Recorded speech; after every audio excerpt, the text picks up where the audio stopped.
দর্শক বন্ধুরা, welcome back to my YouTube channel. বন্ধুরা, আমার ইউটিউব চ্যানেলে আপনাদের সকলকে স্বাগত জানাই। তো চলুন বিভিন্ন স্বনামধন্য পত্র পত্রিকায় প্রকাশিত কয়েকটি বিশেষ খবর দেখে নেওয়া যাক। প্রতিবাদী কলমে প্রকাশিত বিশেষ খবরটি হলো, অযোধ্যার রাম মন্দিরের পর মোদির স্বাদের সংসদ, ছাদ বেয়ে চুইয়ে পড়ছে জল। 1200 কোটি খরচ করে তৈরি করা হয়েছে নতুন সংসদ ভবন, অথচ বছর পেরুতে না পেরুতেই বেহাল দশা তার। ছাদ থেকে চুইয়ে পড়ছে জল, নিচে বালতি রেখে কোনো মতে সামাল দেওয়া হচ্ছে পরিস্থিতি।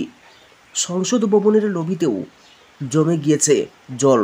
সম্প্রতি তামিলনাড়ুর কংগ্রেসের সাংসদ মণিকম ঠাকুর সমাজ মাধ্যমে একটি ভিডিও ভাগ করে নিয়েছেন। তাতেই দেখা যাচ্ছে সংসদের লবিতে ছাদ থেকে সমানে চুইয়ে পড়ছে জল, মেঝেতেও সর্বত্র জল থই থই। পরিস্থিতি সামাল দিতে কোনো মতে বালতি দিয়ে সেই জল ধরে রাখার চেষ্টা করা হচ্ছে।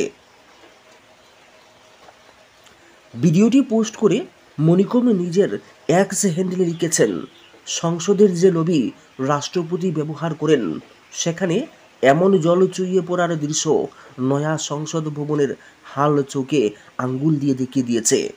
মনে করিয়ে দিয়েছেন, এখনও নতুন সংসদ ভবন তৈরির 1 বছরও পেরোয়নি। সেই সঙ্গে নিট দুর্নীতির প্রসঙ্গ টেনে এনে জুড়ে দিয়েছেন কটাক্ষ। লিখেছেন, বাইরে পেপার লিকেজ, ভেতরে ওয়াটার লিকেজ। প্রসঙ্গত, কিছুদিন আগে সদ্য নির্মিত রাম মন্দিরের ছাদ থেকেও জল চুইয়ে পড়ার দৃশ্য প্রকাশ্যে এসেছিল। পরপর এমন ঘটনাতে বিরোধীদের দাবি, করদাতা সাধারণ মানুষের টাকায় ছেলে খেলা চলছে। যদিও এই প্রতিবেদন লেখা পর্যন্ত এই বিষয়ে বিজেপির কোনো মন্তব্য চোখে পড়েনি। নয়া সংসদের ভিডিও প্রকাশ্যে আসার পর সরব হয়েছেন তৃণমূল সাংসদ মহুয়া মৈত্র। বৃহস্পতিবার নিজের এক্স হ্যান্ডেলে মহুয়া লিখেছেন, এই নতুন সংসদ ভবন ছিল নরেন্দ্র মোদীর অহংকার, সেই অহংকারের আসন যে 2024 লোকসভা ভোটের পর টলে গিয়েছে। এবার সেটাই আস্তে আস্তে স্পষ্ট হচ্ছে। ব্যাঙ্গের সুর কনুজের সাংসদ তথা সমাজবাদী পার্টির প্রধান অখিলেশ যাদবের গলাতেও। তার দাবি, এর চেয়ে বর্ষাকালীন অধিবেশনের বাকিটা পুরনো সংসদ ভবনেই স্থানান্তর করা হোক। মণিকমের ভিডিওটি প্রকাশ্যে আসার পরেই অখিলেশের টুইট, এর চেয়ে পুরনো সংসদই ভালো ছিল, কারণ কোটি কোটি টাকা খরচ করে তৈরি নতুন সংসদেও তো জল চুইয়ে পড়ছে। জনসাধারণ এইবার জানতে চাইছে, বিজেপি সরকারের আমলে তৈরি সব কিছুতেই জল চুইয়ে পড়া বিজেপির সুচিন্তিত নকশার অংশ কিনা। মণিকম তার পোস্টে লিখেছেন, সংসদ ভবনে জল চুইয়ে পড়ার বিষয়টি নিয়ে লোকসভায় মুলতবি প্রস্তাব আনতে চান তারা। তার দাবি, নয়া সংসদ ভবনের যদি এই হাল হয়, তাহলে অবিলম্বে সব দলের সংসদকে নিয়ে একটি বিশেষজ্ঞ কমিটি তৈরি করা উচিত, যারা বিষয়টি খতিয়ে দেখবেন। তদন্তে যা উঠে আসবে সেগুলি প্রকাশ্যে আনারও প্রস্তাব দিয়েছেন তিনি। প্রসঙ্গত, গত কয়েক সপ্তাহ ধরেই প্রবল বৃষ্টিতে বেহাল দশা দিল্লির। ইতিমধ্যেই সেখানে 7 জনের মৃত্যুর খবর পাওয়া গিয়েছে। বুধবার সংসদ ভবনের বাইরেও হাঁটু জল জমে গিয়েছে। তার মধ্যে এবার প্রকাশ্যে এলো ছাদ বেয়ে জল চুইয়ে পড়ার দৃশ্য। মাত্র 1 বছর আগেই প্রায় 1250 কোটি টাকা খরচ করে তৈরি করা হয়েছিল নতুন সংসদ ভবন। নয়া সংসদ নির্মাণ প্রধানমন্ত্রী নরেন্দ্র মোদীর স্বপ্নের প্রকল্প ছিল। শত বিরোধিতা সত্ত্বেও কোটি কোটি টাকা খরচ করে দিল্লিতে সেন্ট্রাল ভিস্তা গড়ে তুলতে চেয়েছিলেন মোদী। নতুন সংসদ ভবন সেই সেন্ট্রাল ভিস্তারই অংশ। অর্থমন্ত্রীকে গড়করির চিঠি, সরকারি অন্তর্কুণ্ডলের প্রারম্ভ নয়তো। আফমো ইকবাল, শরিক দলের উপর নির্ভর করে গঠিত এনডিএ সরকারের প্রথম থেকেই বিরোধীদের চাপের মুখে রয়েছে প্রধানমন্ত্রী নরেন্দ্র মোদী। তার মন্ত্রিসভার সদস্য, মন্ত্রণালয়, এমনকি সেই একই স্পিকার রেখে প্রমাণ করতে চাইছেন যে তার সরকার আগের মতোই গঠিত হয়েছে, আগের মতোই কাজকর্ম করে যাবে। কিন্তু সব কিছু যে তার পরিকল্পনা অনুসারে হচ্ছে না, তার প্রমাণ পাওয়া গিয়েছে অর্থমন্ত্রী নির্মলা সীতারামনকে লেখা, নীতিন গডকরির লেখা একটি চিঠির মাধ্যমে।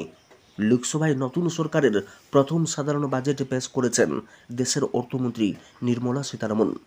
23 জুলাই এই বাজেট প্রস্তাবের বিভিন্ন প্রসঙ্গে বিরোধীরা বিক্ষোভে সরব হয়েছেন সংসদের ভেতরে। বাইরে দেশের বিভিন্ন মহল থেকেও এই বাজেট প্রসঙ্গে বিরূপ প্রতিক্রিয়া সামনে আসে। এই বাজেট প্রসঙ্গেই চিঠিটি লিখেছেন কেন্দ্রীয় সড়ক পরিবহন মন্ত্রী নীতিন গডকরি। প্রসঙ্গ, জীবন বীমা, চিকিৎসা বীমার প্রিমিয়ামের উপরে জিএসটি। আসলে দেশের মানুষ নিজেদের ভবিষ্যৎ নিরাপত্তার জন্য জীবন বীমা, চিকিৎসা বীমা ইত্যাদি করে থাকেন এবং সময় মতো প্রিমিয়াম জমা দেন। এই বিষয়টি তার চিঠিতে উল্লেখ করেছেন তিনি। চিঠির মাধ্যমে তিনি অর্থমন্ত্রীকে অনুরোধ করেছেন জীবন বীমা ও চিকিৎসা বীমা পরিকল্পনার জন্য প্রিমিয়ামের উপর আরোপিত জিএসটি প্রত্যাহার করে নিতে। উল্লেখ্য, যে প্রয়াত তৎকালীন অর্থমন্ত্রী অরুণ জেটলির হাত ধরেই চালু হয়েছিল পণ্য ও পরিষেবা কর বা জিএসটি। এইবারের বাজেটে স্বাস্থ্য বীমা এবং জীবন বীমার উপরে 18% কর চাপানোর প্রস্তাব করেছেন অর্থমন্ত্রী। দেশবাসী জানেন যে গডকরি নাগপুর থেকে নির্বাচিত সাংসদ, যে নাগপুরে আরএসএসের সদর দপ্তর।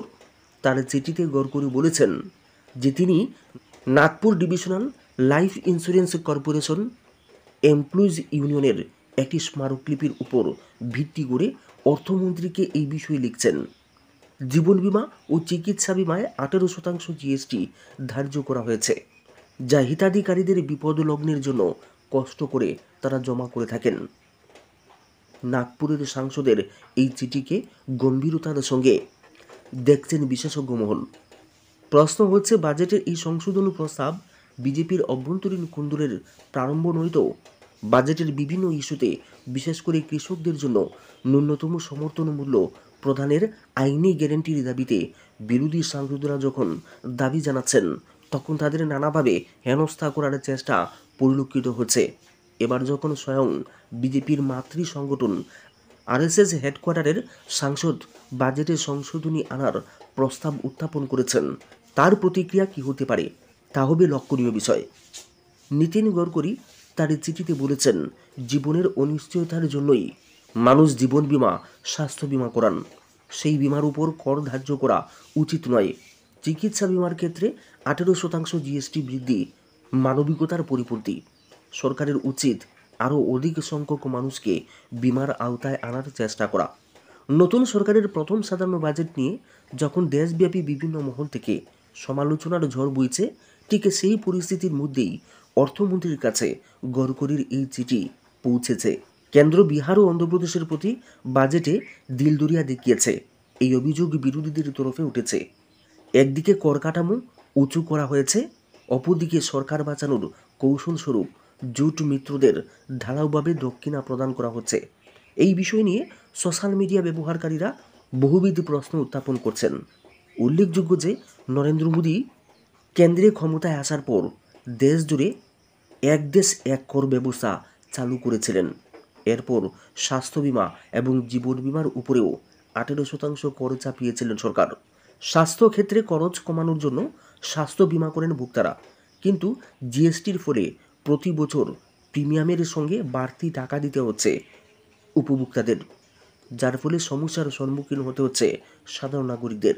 গত 22 জুন শেষবার জিএসটি কাউন্সিলের বৈঠক হয়েছিল।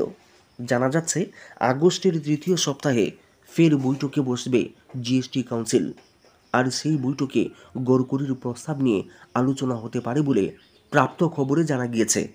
কেন্দ্রীয় মন্ত্রীর এই আর্জি অর্থমন্ত্রী রাখেন কিনা তাই এখন দেখার বিষয়। শ্রী চৌধুরীর অভিযোগ, যে পরিস্থিতি তৈরি হয়েছে সেই পরিস্থিতির জন্য শাসক দল এবং সরকার দায়ী। গন্ডাচড়ার অনভিপ্রেত ঘটনার দায় সরকার এড়াতে পারে না। সেই দিনে ক্ষতিগ্রস্ত মানুষদের কাছে পৌঁছে গেলে নাগরিকদের বলতে শোনা গিয়েছে, প্রথম থেকে পুলিশ প্রশাসন সেখানকার আবহ টের পেয়ে প্রতিরোধের ব্যবস্থা নেয়নি।